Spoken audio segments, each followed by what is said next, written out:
औषध जो कि रोग का संशोधन कर देता है उसको औषध बोलते हैं। यह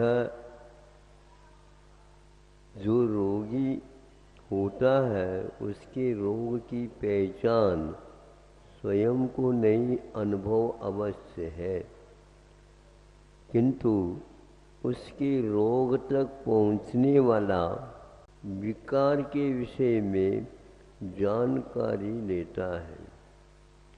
जैसे दूरदर्शन या दूरबीन या दूर पैथी सुनने की अपेक्षा से होती है।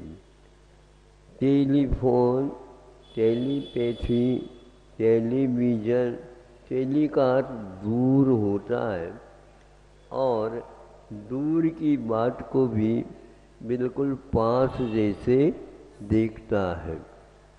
1-2 किलोमीटर दूर भी हो दूरदर्शन यंत्र से वह पास दिखता है। इसी को बोलते हैं टेलीविजन भी बोलते हैं। तो यह इस प्रकार रोग बहुत दूर है और गहराई में है और अनेक तत्वों से वह आवेष्टित भी है, मिला हुआ रहता है।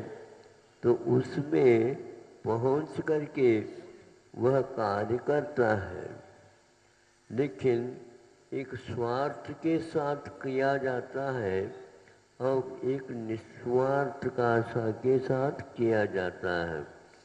एक को तो रोग को दूर करने का उद्देश्य करता दूर, किंतु वह पैसे के लोभ लालच के साथ होता है, तो उसकी चिकित्सा में कुछ देरी भी लगती है और उसमें खर्च भी होता है और इसकी चंचलता होने के कारण वह अच्छी चिकित्सा नहीं हो पाती। सब देशों में चिकित्सा पद्धति अपनी अपनी चलती है, किंतु डॉक्टरों के ऊपर आधारित रहता है, वैद्यों के ऊपर आधारित रहता है। तो आकस्मिक भिषक एक शब्द संस्कृत पाठ मिलता है। आकस्मिक भिषक का अर्थ होता है अकारण चिकित्सा करने वाला। अकारण का अर्थ यह वह बदले में कुछ इच्छा नहीं रखता, और बदले में इच्छा नहीं रखता है तो उस कुछ न कुछ तो चाहिए उसके लिए। वह सामने वाला व्यक्ति प्रभावित हो करके इसके योग्य दे देता, उसको भी वह विशेष लोभ राग के साथ नहीं स्वीकारता। ऐसे कई वैद्य लोग आज भी विद्यमान हैं, हमारे पास आ जाते हैं तो उस समय पूछने से ज्ञात होता है कि ऐसे भी वैद्य हैं जो रुपया को, द्रव्य को छूते ही नहीं,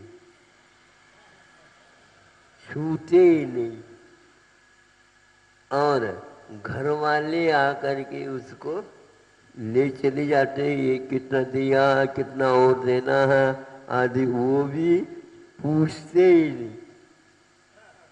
ऐसे वैद्य भी मिलते हैं आज के ज़माने में, किंतु वैद्य की जो ग्रंथ है वो आज के तो नहीं, तो वो बहुत दूर किसी ने लिखा है और लिखने वाला तो कुछ चाहा ही नहीं, उसके बदले में निरोगता का मात्र उद्देश्य रखता है।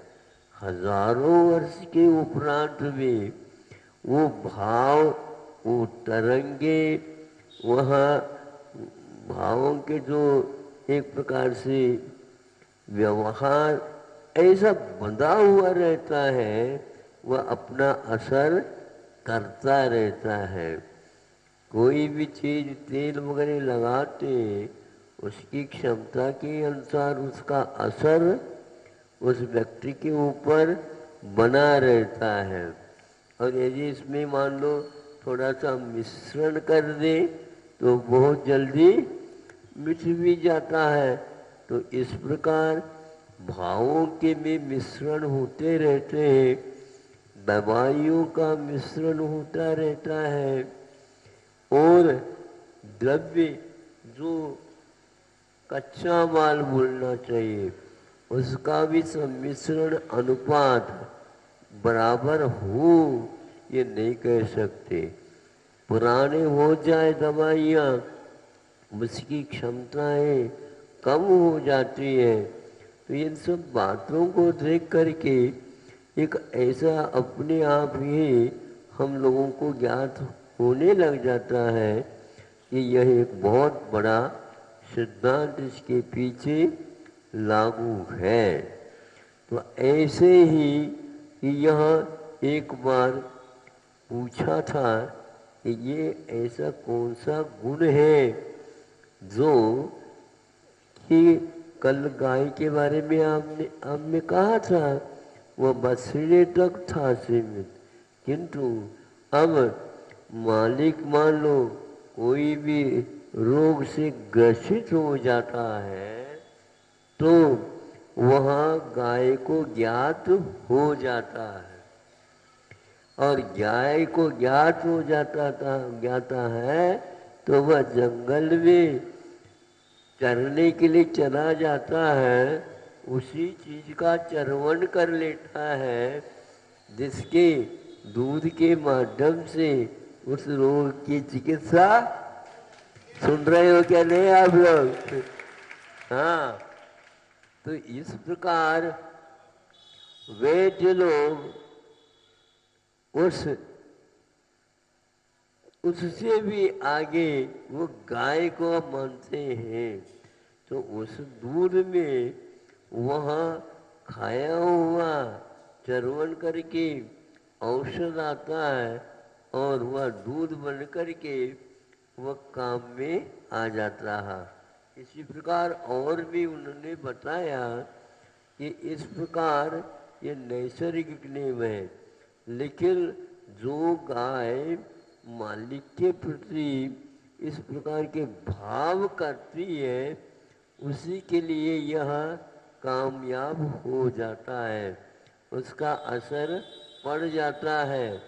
इसी प्रकार कि 9 महीने तक आप लोग 10 महीने तक गर्भ में शिशु को रखते हो, उनके लिए हाथ से पीछे कुछ दवाई दी नहीं जाती। दवाई तो उसको पहुँचती है क्या नहीं ये तो माँ समझती है या सेवा करने वाले जानते हैं या वैद्य लोग बता देते हैं कि ये चीज का सेवन करो ताकि गर्भस्थ शिशु का भविष्य में इस संग से सुदृढ़ वह शरीर बने और इस प्रकार के उसकी बुद्धि हो ताकि उसका जीवन अंतिम घड़ी तक ऐसा काम करता रहे। यहाँ एक प्रकार से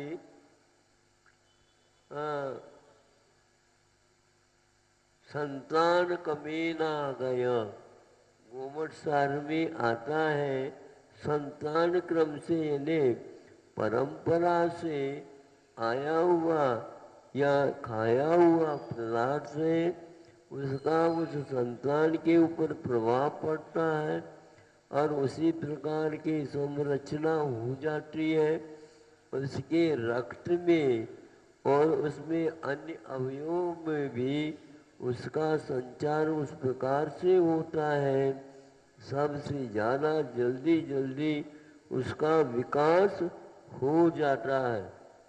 कोई बच्चे बहुत जल्दी विकसित हो जाते हैं, शरीर से भी बुद्धि से भी सभी अवयवों से भी, वह रूप लावण्य आदि भी ये सारे बातें निरोगता ये उसके ऊपर आधारित रहता है।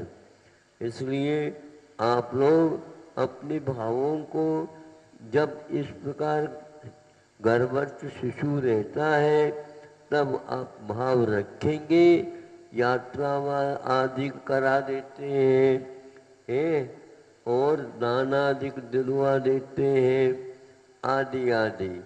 इन बातों से ऐसा ज्ञात होता है वस्तुतः आप लोग इन सब चीज़ों को गौण करते जा रहे हैं। ये गौण करने के नहीं बल्कि उस अवधि में आप लोगों को बहुत जागृत रहना चाहिए। हाँ, यह 24 यानी 72 गुणों में एक ये प्रसूति क्रिया के बारे में उन्होंने उल्लेख दिया है, तो अन्य कोई भी व्यक्ति उसके सहवास में न रहे किंतु स्वयं ही अपने ही वंश के यात्री के और आसपास में नाते रिश्ता रखने वाला व्यक्ति ही ये कार्य संपन्न करता है, जिससे किसी के ऊपर हम निमित्त या बदनाम आदि भी न कर सके और वह कार्य हो सके। फिर इसके उपरांत विधान आदि जैसे आगम में बताया उसके अनुसार करके उस कार्य को संपन्न किया जाता है, नामकरण भी किया जाता और भी जो है संस्कार किए जाते हैं, तो कालांतर में बहुत अच्छे कार्य करते हैं। किंतु आज विवाह तक सीमित हो गया है, बाद में कुछ होता पीता नहीं है। लेकिन जो व्यक्ति इसको समझते हैं तो वो आज भी इस प्रकार कार्य करते हैं। तो वह व्यवसाय तो करे, कार्य तो करे, चिकित्सा के काम करे, कुछ भी न ले और उसको छुए तक नहीं। आज तो बार बार देख लेते भैया गिन तो लो, एक बार गिन लो, एक और बार गिन लो। कोई भरोसा मत रखा करो जमाने का। होता है क्या? नहीं होता, देखने नहीं मिल रहा। लेकिन वो कैसा संकल्प देखो, हम किसी से मांगना तो दूर, हम लेना ही नहीं चाहते, रखना हो तो रख लो। पहले से कह रखा वहाँ अपनी योग्य वो क्या जानेगा, लेकिन फिर भी वहाँ उदारता के साथ ऐसा किया जाता। इसलिए पहले राज वैद्य हुआ करते थे, बड़े बड़े सेठ साहूकार ऐसे कवियों को, शिल्पियों को, वैद्यों को, अनेक प्रकार के अच्छे कार्य करने वालों को रखने वाले, घोड़े के जानकार रखने वाला, हाथियों के जानने वाला, ये सारे होते थे और वैसे ही वह रहते थे। किंतु राजा के द्वारा उन्हें बहुत व्यवस्था अच्छी दी जाती थी और अच्छे कार्यों में उनको भी पुरस्कार के रख करके आगे सभा में बिछवा देते थे, तब काम होता था।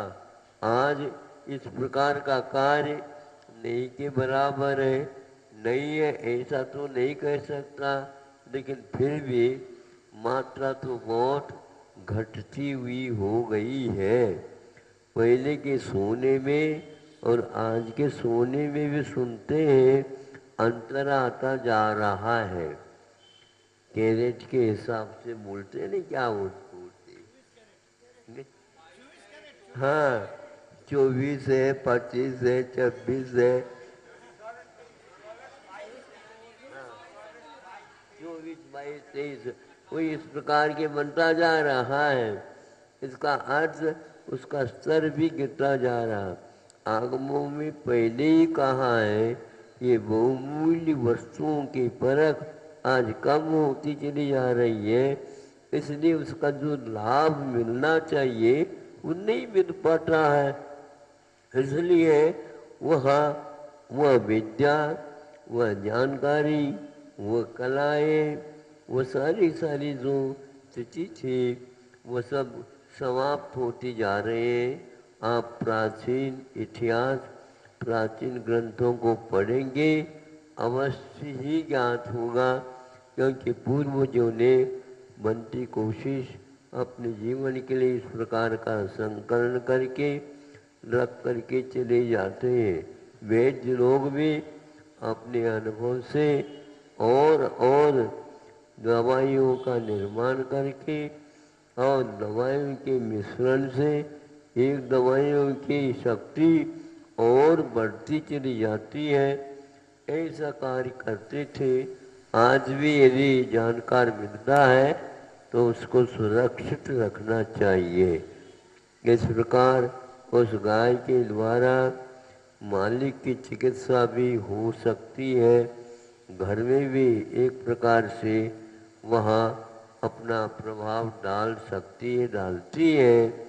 इसी को बोलते हैं जो व्यक्ति मनुष्य नहीं है लेकिन मनुष्यों के साथ रहने से मनुष्यों से भी ज़्यादा संवेदन अपने पास रख सकता है और उसके द्वारा सेवा वह कर सकता है। अहिंसा परमो धर्म की।